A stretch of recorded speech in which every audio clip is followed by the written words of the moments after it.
Bhim army के संस्थापक और आज़ाद समाज पार्टी के राष्ट्रीय अध्यक्ष चंद्रशेखर आज़ाद रावण मंदसौर पहुंचे। उन्होंने महाराणा प्रताप बस स्टैंड स्थित अभिव्यक्ति स्थल पर सभा को संबोधित किया। इसके दौरान मिशन 2023 को लेकर चंद्रशेखर ने विधानसभा और लोकसभा चुनाव के प्रदेश के सभी 230 विधानसभा सीटों पर सभी 28 लोकसभा सीटों पर आज़ाद समाज पार्टी के उम्मीदवार चुनाव मैदान में उतारने का ऐलान किया। मध्य प्रदेश में होने वाले 2023 के विधानसभा चुनाव की विचार बिछनी शुरू हो गई है। इस बार का विधानसभा चुनाव बेहतर खास होने वाला है, क्योंकि अब तक मध्य प्रदेश में भारतीय जनता पार्टी और कांग्रेस के बीच ही मुख्य मुकाबला हुआ करता था।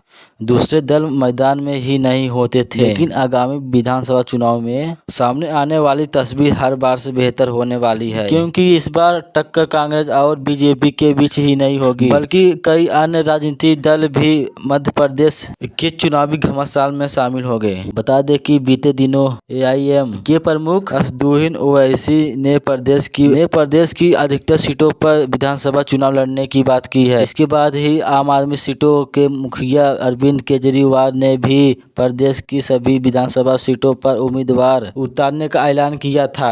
इसी के बाद अब मंगलवार को मध्य प्रदेश के मंदसौर पहुंचे भीम आर्मी के संस्थापक चंद्रशेखर आजाद ने सुगसरा से मंदसौर तक करीब 7 किलोमीटर का रोड शो किया। इसके बाद शहर के महाराणा प्रताप चौराहे पर जनसभा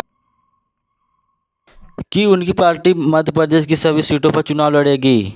सभा के दौरान उन्होंने बीते कुछ घटनाओं को लेकर राज्य और केंद्र सरकार पर जमकर निशाना साधा। साथ ही साथ 2023 के होने वाले विधानसभा चुनाव में एमपी की सभी विधानसभा सीटों पर आजाद समाज पार्टी के उम्मीदवार उतारने की बात की है। चंद्रशेखर आजाद ने कहा, कमजोरों की आवाज को बल देने के लिए मध्य प्रदेश में जल्द ही साइकिल यात्रा भी निकालेंगे। लगातार दलितों और अल्पसंख्यकों पर अत्याचार किया जा रहा है, ऐसे में अब उन्हें जागने की जरूरत है। सभा में मौजूद लोगों से रावण ने कहा वो बीजेपी और कांग्रेस दोनों को समर्थन न देते हुए आजाद समाज पार्टी को तीसरे विकल्प के रूप में आगामी विधानसभा चुनाव में जीत दिलाएंगे।